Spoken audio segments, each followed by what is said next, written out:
Well, hey, that was some fish story, wasn't it? I mean, 153 fish? You gotta wonder, why did John document 153 fish in this story? Hey, if you know the answer to that, because I have no idea, send me an email, would you?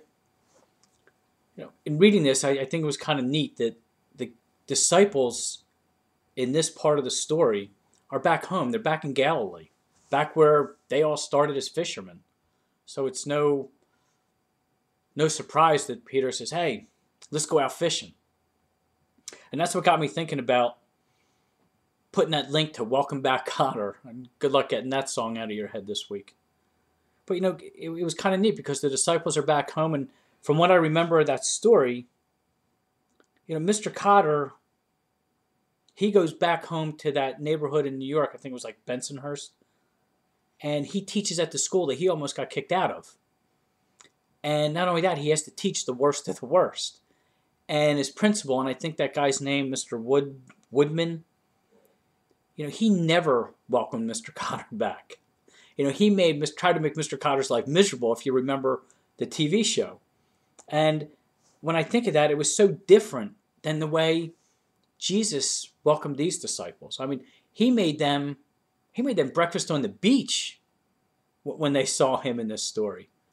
And I just try to see if when the story switches to him and Peter, they have that little one-on-one talk, and that's where this whole, I guess, passage focuses on after the breakfast.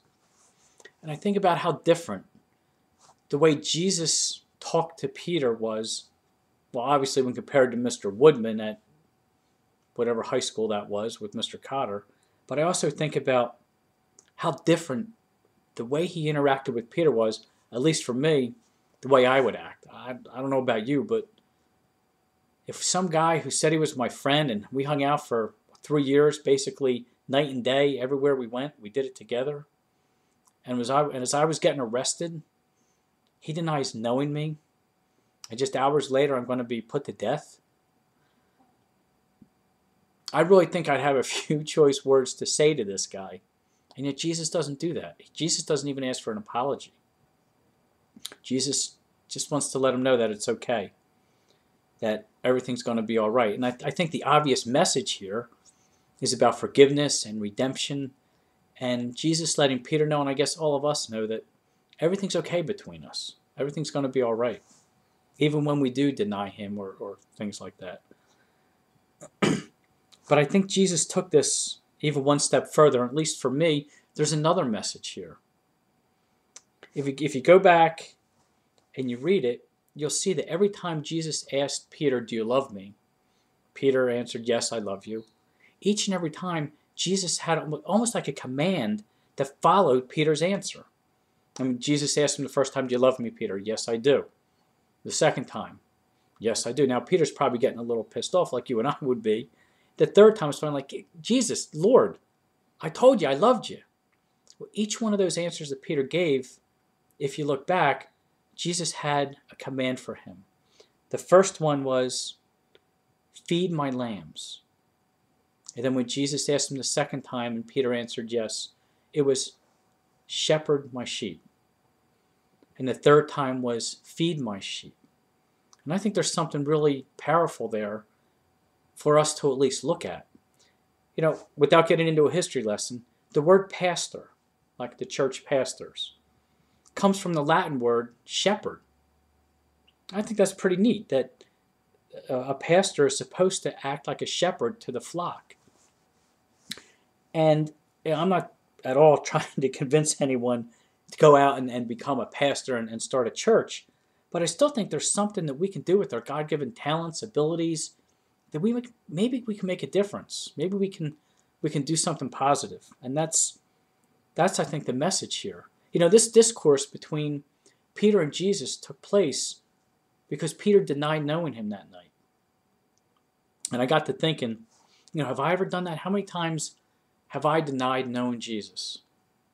I thought, nah, it doesn't happen. Well, at least not anymore. And I thought that until yesterday afternoon. Yesterday afternoon, we went to lunch.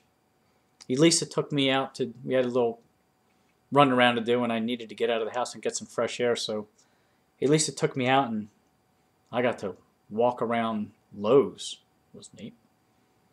But we went to lunch. Went to lunch at this little restaurant a couple towns away in one of those shopping centers. So it was whole, the storefront.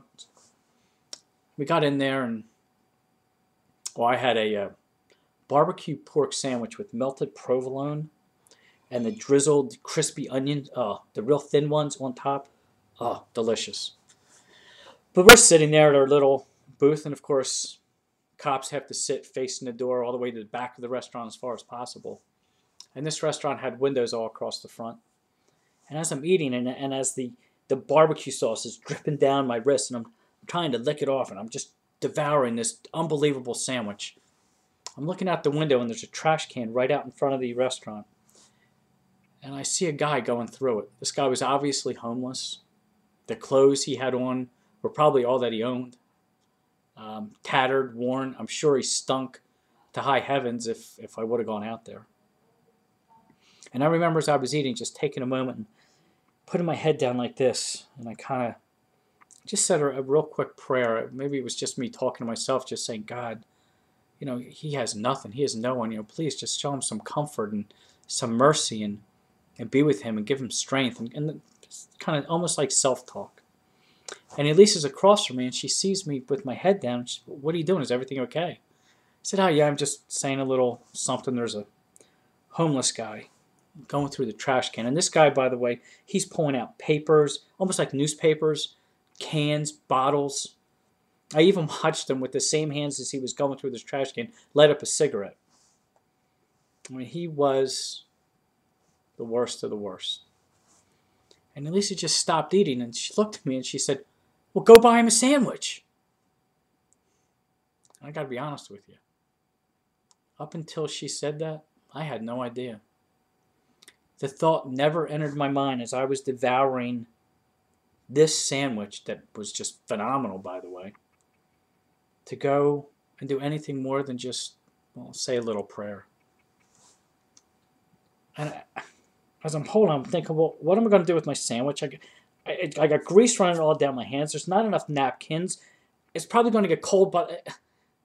And Elise looked at me again, and she said, would you go get him something? And just that quick, when I looked up, he was walking away, and he was gone. Disappeared between rows of cars, and that was it.